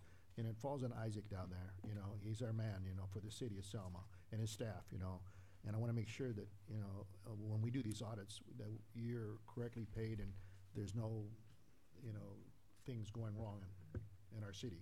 Right, and he has Okay. been good at getting on me about providing the bills, and so I did provide a so batch next to ti- him next- last week. So next time we'll see your, There should be some next time, because Okay. I just submitted that last Okay. week. Yes, thank you, Mr. Councilmember. I just want to double check. Is that it? That's Councilman? it, that's, Okay. only if you might, I think you had a question. Councilman Trillo? I have a question in regards to check number 72260, Oh, which one? is that? Gateway Engineering, Inc. Oh, Gateway. Is that a monthly bill, or is that, That's their monthly services bill. It looks like kind of high though. It's probably like 2 months. what's our yearly budget with them? Are they our engineering? There's the engineering. They're engineers, yeah. our engineer. Okay, so what's our yearly, or what's your budget that you had? I want to say it's close to $100,000. 100,000, okay. And, okay, so that's good. 72266 Hewlett Packard Financial. Are those computer leases or are those software? It's computer leases. They're the servers, I believe. They're the servers. Mm-hmm. Are we depreciating those? Mm-hmm. And so it's hardware. That's correct. Okay, so what's our budget for Hewlett Packard yearly? Yearly, you just take that amount and multiply it by. I think there's actually. Oh, so it's a couple just a leases. rough standard? That's just a monthly flat lease. Okay, Mhm. so And their leases, not purchases. Would it be better we Well, purchase some the of way this stuff? the municipal does it, it's actually a lease structure, but you're actually paying it out. We're buying it out. Yeah. Okay, that's good. And you have like a dollar buyout mostly at the end of the year, or Good, the end good. of the Yeah, term. I know. Okay. So, I have one more. I'm sorry. 72283. This is down my area. I like it. I'm sorry. Sampson and Patterson Accounting Services. Is that an audit or is that just? That's our financial audit at the end of the That's year. your financial audit. That's who you use yearly? Mm-hmm. Do they do it, we're in a fiscal, so they're doing it, do they do it, what month do they do that in? Normally, we'd start the process in about October. We got October? ours started a little bit late this year. Is that where you were able to adjust and find our reserves because of them? Well, no, they weren't lost, or they were just. No, I'm not, well, that's where, When you. When I report out the information as far as reserves, I'll give budget updates So and they things of that weren't nature. lost, so they weren't lost? No, Okay, so they were in one of the 96 accounts, correct. they were just not accounted for. No, they were accounted for. But how did they come, you know what, that's, I got my answers here, thank you. Mm-hmm. Do you want to make a motion to approve item F? Sure, I'll make a motion to approve item F. Is there a second? I'll Second. second. Call the roll, please. There's a tie. Take one. Councilmember Trujillo? Aye. Councilmember Garrett? Aye. Councilmember Avalos? Aye. Mayor Pro Tem Franco? Aye. Mayor Robertson? Aye. Okay, with that, we don't have any public hearings scheduled, so we'll move on to regular business. Item 2, consideration of a resolution approving a request for a fee waiver for the Sikh Center of the Pacific Coast Annual Sikh Parade event. Report from our city manager. Thank you, Mr. Mayor, members of council. We have a request for the fee waiver from the Sikh Center of the Pacific Coast for their annual Sikh Parade event. And the fees associated with the event come to $8,135. This brings many residents to our community from neighboring communities, and that is really positive for our tourism and economic development. It is a free event and provides the opportunity to celebrate local culture in Selma. And representatives from the organizers of the event are here to answer any questions you might have.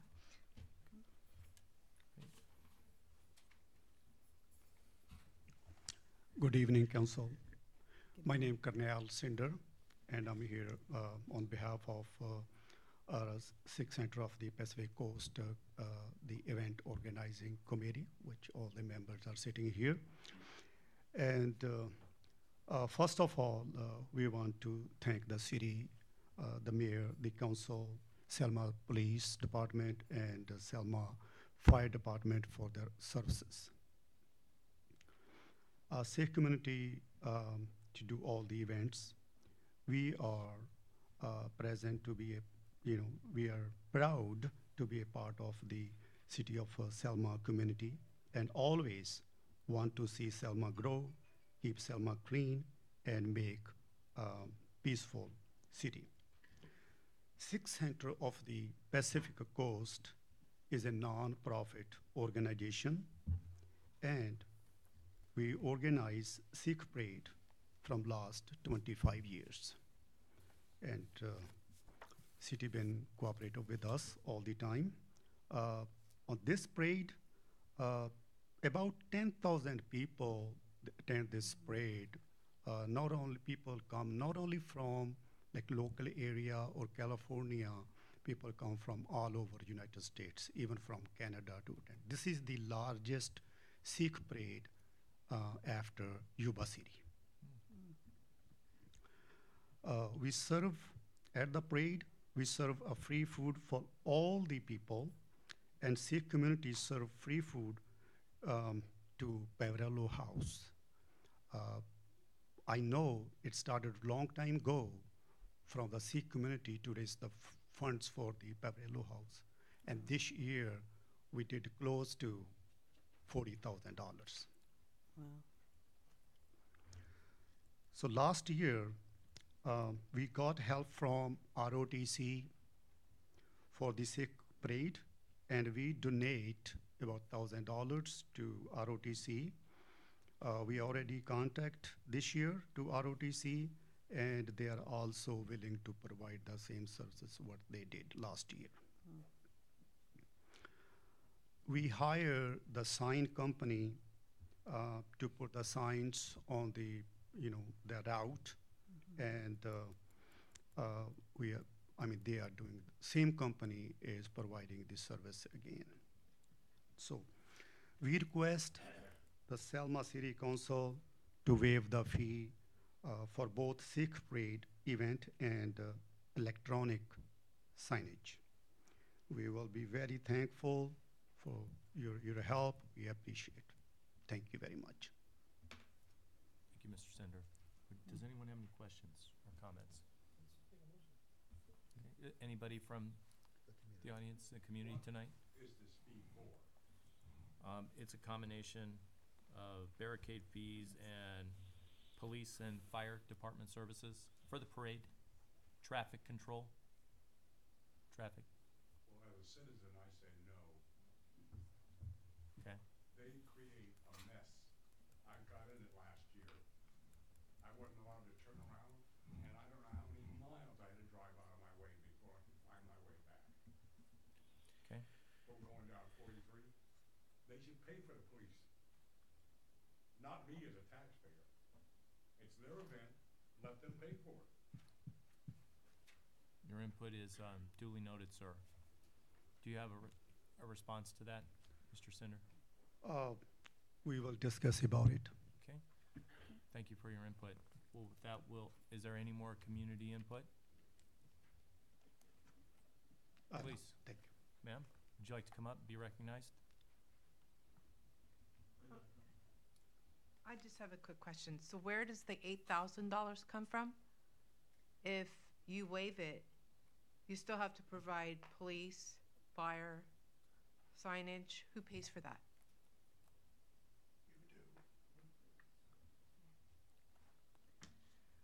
So the event does, as was mentioned, the $8,135 does cover $6,225 in staff time to provide the public safety, street closures, and other city services that staff provide.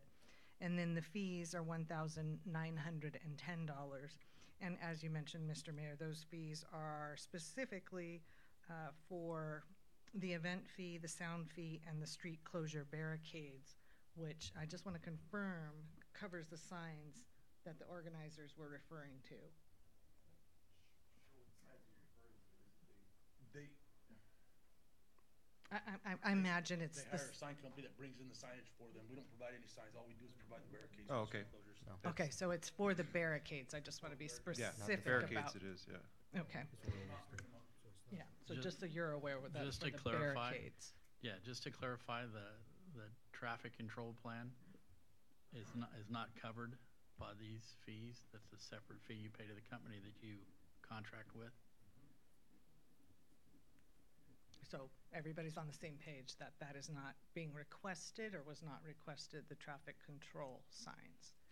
So it's not part of the motion as we presented it to you. How much of these are hard costs as opposed to admin fees? Well, the $1,910 are the permit fees, are the direct costs, and then the staff time is the additional.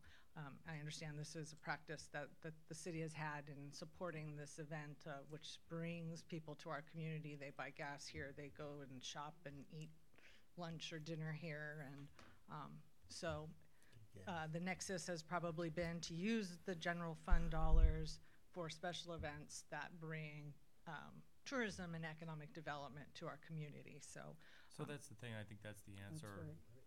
Teresa, I think the answer is it comes from the general fund, and I think in return, Mr. Currington, for 3 hours of inconvenience, Selma gets put on the map as having one of the largest Sikh events. The city has a large Sikh population. It's one of those events that's just been staged for a long time and continues to grow, and I think reflects well on Selma. I think it highlights Selma's reputation and its diversity. Absolutely. I think it's a hallmark of who we are as our character, Well, and is why we choose to make Selma our town. We love it because we all live here. We get along, and we're not only get along, we're proud of each other. We're proud of our heritage. We're proud of other people's heritage, and I think the fundamental purpose that I've seen of that Sikh event is to give back. you know, to give back, to go out on the parade and to show that the tenets of their religion, which are universal like all of our religions, is to help others. And I do appreciate that, and I think the city goes along with that tenet and helps others and helps give back in this, Wait, in this case. can I add to it? It's like our band festival every year. That's Right. that's another event in our community that we block up traffic and everything in our streets, but people come to our community to visit our town and look at it. You know, It's true, it's a showcase for our town. you know, showcase our town. And this is, in the Sikh community, they do it in a different way. They bring other people in our communities to attend their event, other the religions of their cultures, everything. But also, where do you see a church that feeds over 10,000 people free? Right. If you've ever been to that event, it's amazing. I mean, they give you, it's phenomenal. You go to that event and they have the parade. They even down the parade route, they're giving water and you know, ice cream, whatever. It's and behind them they're picking up the trash. I seen the group. It's amazing. You know, it's and they do it in an elaborate manner, and it's and they want people to come to their celebration to know themselves as people. We're human beings on this planet, and each one has different denominations, but they want them to identify, hey, we're human beings. We have our own beliefs, but we're human. But you know what? We care about the same things in our community. You know, the good things. Thank you. Council, like this gentleman said, that we make a mess. We have our own cleaning crew alongside the parade who picks up all the trash. And for the signage, we hire the signage company. They provide all the sign. We pay for those. Right. We hire Alert to Light every year. They provide the sign, and ROTC, they help to put the sign in. So we pay for the signs that put over there. Thank you. We do it every Did year. you have a Thank question, you. Bob? Mr. Allen? Bob Allen, Executive Director of the Chamber. I think we need to always look beyond sometimes the dollar. We want to market the city of Selma, and what a better way than to have 10,000 people in this community right. seeing what we have to offer as a community. We may not get our dollars back through revenue of fees, but we'll get it back by exactly what Teresa was, City Manager Gallivan was saying, through shopping at our stores, That's right. buying gas, buying food, whatever the process in that day will be, many people will be in our Benefit. community buying. So I think we need to look beyond sometimes that kind of thing of charging for every event. Some events promote this community, and I think that's worth every dollar we give to an organization that does this. Thank you for your input. I agree, Bob. Thank you. Mr. Mayor, I'd like to make a motion. We approve this. Is there a second? I second it. Call the roll, please. Councilmember Avalos? Aye. I'm sorry, was that Councilmember It was Trujillo? True. It was him. Councilmember Trujillo? Aye. Mayor Pro Tem Franco? Aye. Councilmember Avalos? Aye. Councilmember Guerra? Aye. Mayor Robertson? Aye. Okay. Thank you. Fees are waived. Thanks everyone for their input. With that, we'll move on to number 3, discussion item 3, the regular agenda, discussion of regarding potential locations for a, Can you talk in the microphone? I can't hear you. Thank you. okay, discussion regarding potential locations for a future community center. Mayor Robertson, members of the City Council, at the November 5th City Council meeting, staff was asked to have an agenda discussion of a community center. We had a brief discussion at that meeting, and we were directed to come back at a future meeting. There is no true definition of a community center, except it's a place where people from a particular community can meet for social, educational, or recreation activities. And so how each city decides to design it and construct it is purely up to them. We have provided a vision how the community center based on needs ability to offer programming and services, and that was part of your packet where, you know, we talked about a gym where we could have expand our youth programs, being able to offer adult basketball, adult co-ed volleyball, even potentially like indoor soccer. we'd also discussed about having a multi-purpose room. You know, we get a lot of phone calls of indoor facilities in Selma for weddings, quinceañeras, birthday parties. Pioneer Village is booked tremendously a lot. This year is actually March all the way through October, November, January, February, and typically pretty quiet because it's outdoors. We would also be able to do youth programs, special programs in this room. And you know, my vision was a big room, much like where finance is now in Public Works. That's where the weddings and quinceañeras used to be rented, and then you have that curtain in the middle to either have one large room or you can kind of divide up into two rooms. And possibly classroom-sized rooms where you can rent out for recreation programs and classes where people pay a fee to take a class. And also, you know, a lot of times nonprofits are looking for some rental space, and so if you built a community center, you might be able to rent some of these classrooms and generate some revenue to offset your costs. And then, of course, maybe having a main office and recreation staff there, that becomes our community center where everybody comes for recreation and answers questions and registration. And in a lot of cities, it's kind of been nice to have parks located adjacent or as part of your community center. And so it kind of incorporates a whole big activity center.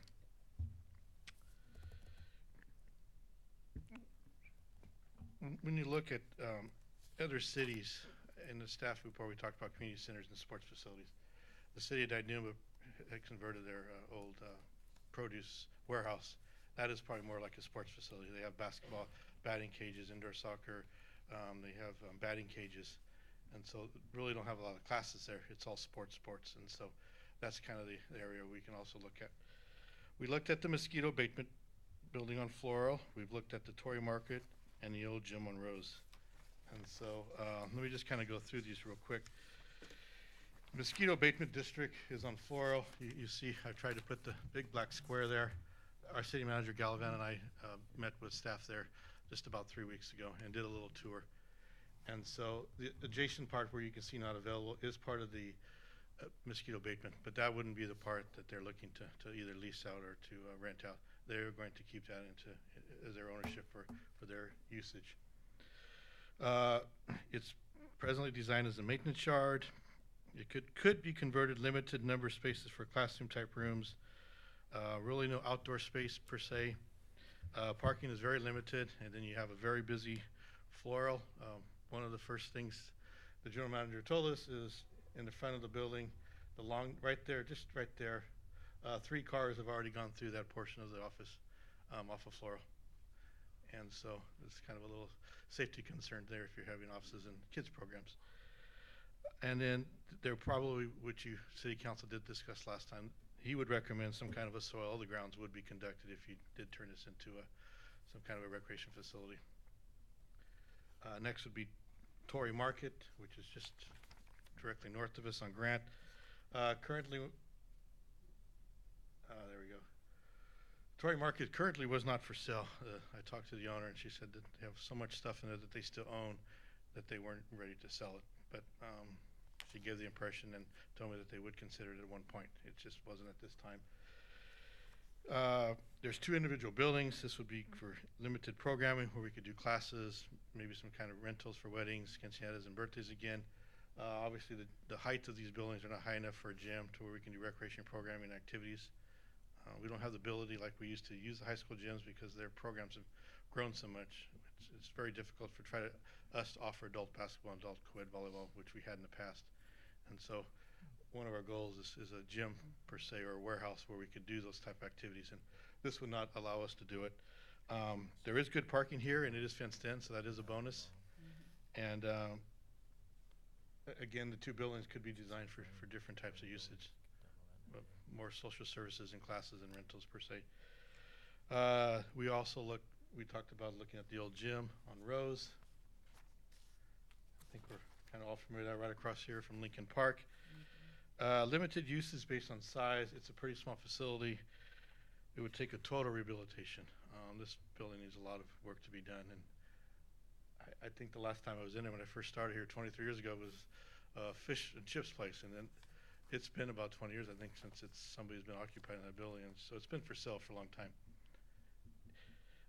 Again, Rose Avenue being very busy right in front of the facility. We have kids coming out of the building. Parking would be somewhat limited. So going through the attachments. So with that, kind of concludes our report. Today was a discussion. I would like to tell you that the Murray Hayden grant in Proposition 84, there was a community center grant we did apply for years ago. We did qualify for round one. We got the site visit, which made Selma look pretty good.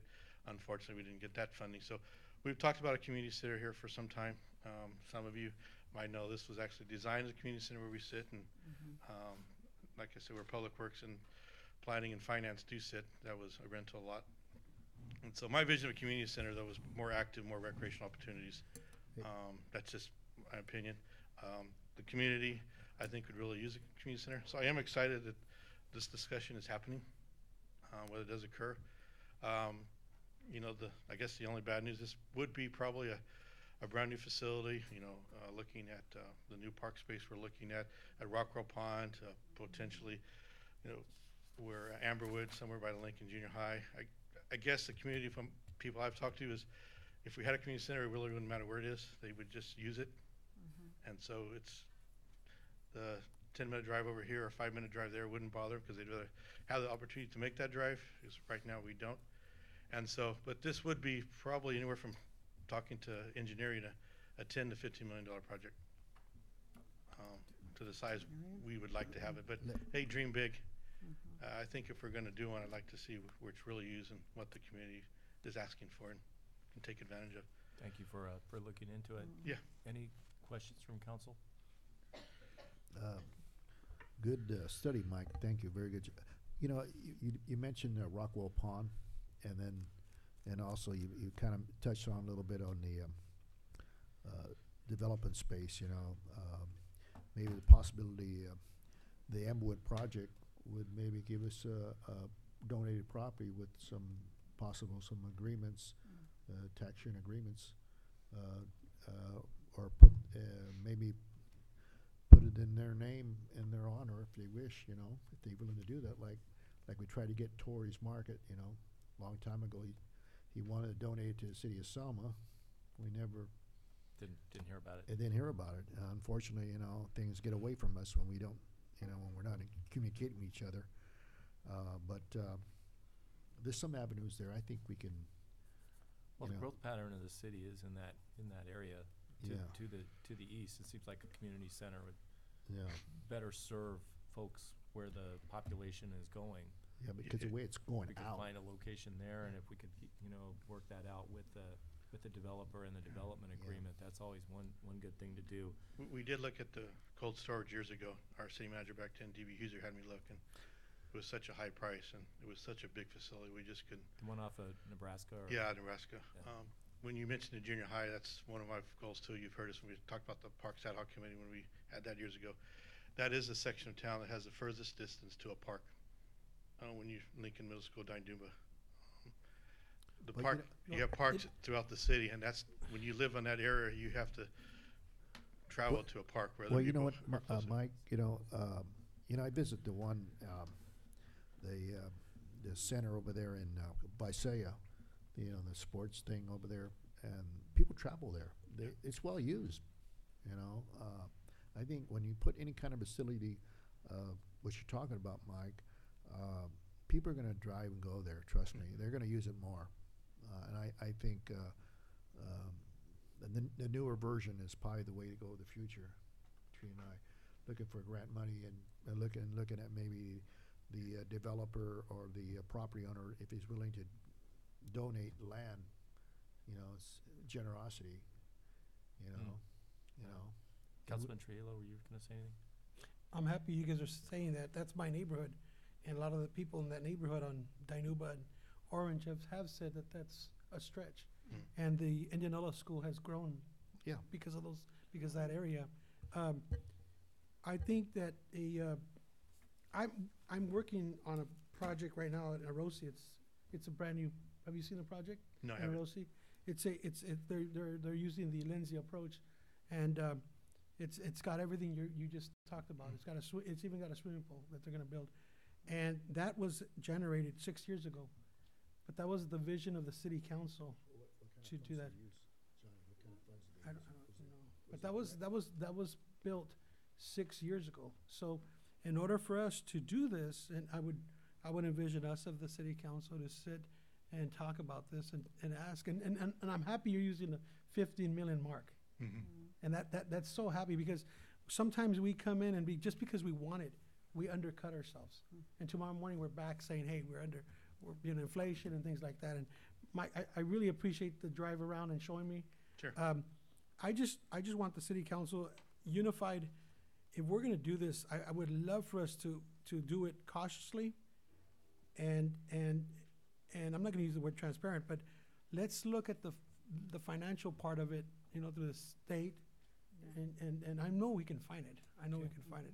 Did you go to that parks workshop on Friday? Yes, I did. With Townsend? Yeah, our goal, I was looking at the new parks, but there is community center tied into this grant. The good news with this grant. Just so everybody knows what you're talking about, what is that? Yeah, Prop 68 has the Parks and Facility Grant. And so that was how many, I mean, it's a huge grant. Well, this is going to be about 285 million.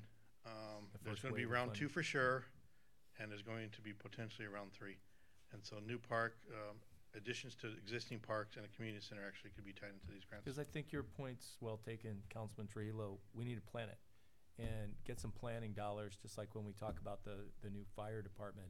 Let's really think it through. Let's really get it going, do a financial study and make sure that we have all our ducks in a row. And I think we could use some of that parks money. But let's not undercut it. Yeah, let's not undercut it. Let's make sure. No. Dream big and dream realistically at the same time. One of the things too is this grant is 8.5 million would be the cap, the maximum. That any city could get under this grant? Yes. And does it come in different waves? I mean, in different phases? Do you apply for that 8.5 all at once, or? Well, you have 3 rounds, so you can apply 8.5, and then you could reapply for the same. You can reapply for the same project round 2 if you weren't successful round 1. Is it a matching grant? No. Or is it just one for $1? It's based on density. It's based on your income. They call it the community fact finder. You put a circle from your internet into the area where you want to construct. There's a little pin in the middle, and you can move that pin anywhere within the property square or whatever property you're going to purchase, and you look at your low income and you look at your parks per acres in that area, and so you Mr. can Mayor, move that pin too. On some of my research, I also found that the city, other cities were able to incorporate a fire department into their park, into their community center, and they were able to make it a community center, and they were able to find funds through the public safety. So, and in that area where we're talking about, in that area, if you look on the miles and the area, I think it would qualify. That makes sense. Because you get two pots of money there. Yes. You get parks and public Chief safety. Peterson and I actually talked about that before the meeting. Okay. Okay. Okay. Is council willing to move forward, just conceptually, to keep going with this and to bring this back? I would love to entertain. Yeah, let's keep looking, and I think we got a little bit of a direction here in terms of looking for parks and public safety. And I think this would be a great move for the city. It would be really good for more public safety and more green space for the kids. I appreciate it. I think what I will do is continue to look for warehouses or produce company facilities that come available that has the height and the type of facility we'd like. So again, I appreciate the opportunity to keep looking. Thank you. Keep us posted. Yeah. With that, we'll move on to, that was not a action item, that was an information item. With that, we'll move on to agenda item 4, report from City Council goal setting session.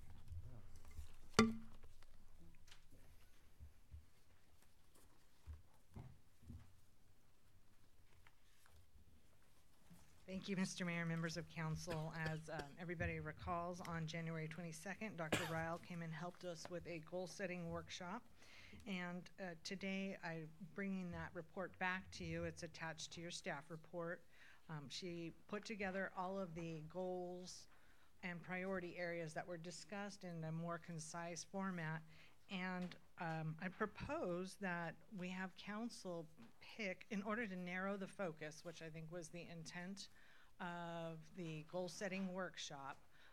We came out of that with a lot of good information, but I think at this juncture, to really help the council and staff hone in on the priority areas for the budget and for implementation plans, it would be great if we could even dial this down a little more finitely and look at there's two categories, priority areas. If we could just move that last mic, if you went the goal area to the end.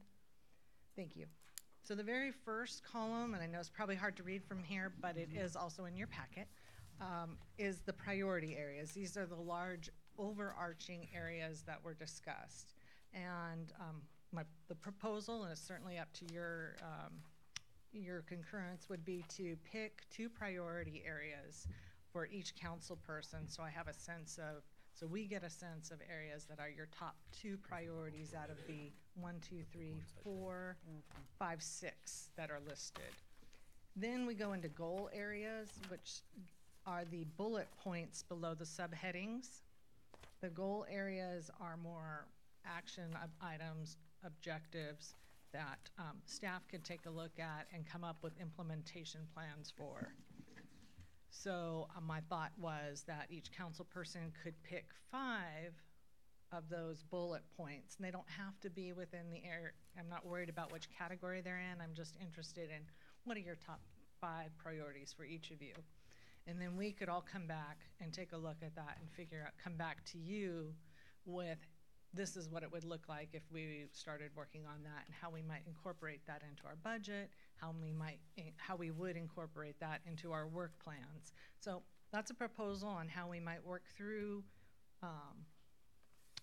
narrowing the scope of the priorities, or putting some more priority to the priorities, if you will, for a lack of a better word. So just a thought. I have different colored markers if you want to go about it that way.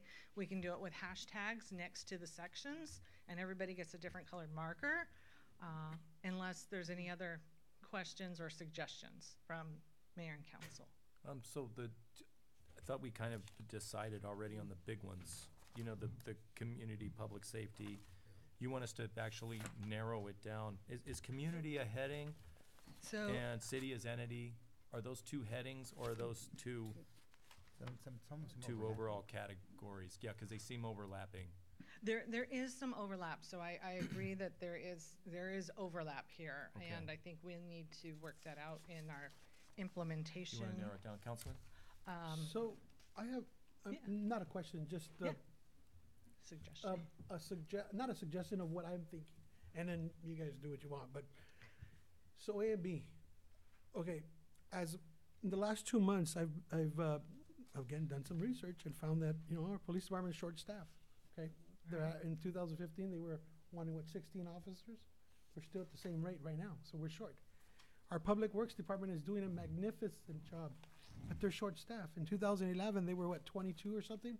Right now they're 11, or I'm 12. Those 2 are priority for me. Great. But in order to to financially sustain these and to get them their people, you as a city manager, us as a city council, has to work on economic development, and our planning needs to be done. And in order for that, that's the foundation. In order for that to occur, we need to, and this is just my opinion, I'm just saying it, we need an economic development director, and we need a planning director. This is just my analysis. So you would vote for your goal areas to be? My goal areas would be to, Staffing? staffing is number 1, that's the foundation. I mean, that's just my goal. That's where I don't know where she has it there, but. And my, if you want to go about it this route, we could take a few minute break so you could get up and actually look at it close by. I'll try and use this pointer. Yeah, why don't we do that? Why don't we take a 10-minute break? Sure. And then we'll go take a look at it, and we'll mark it, and then Okay. we'll come back. Thank you. Be back in 10 minutes. Doesn't make sense.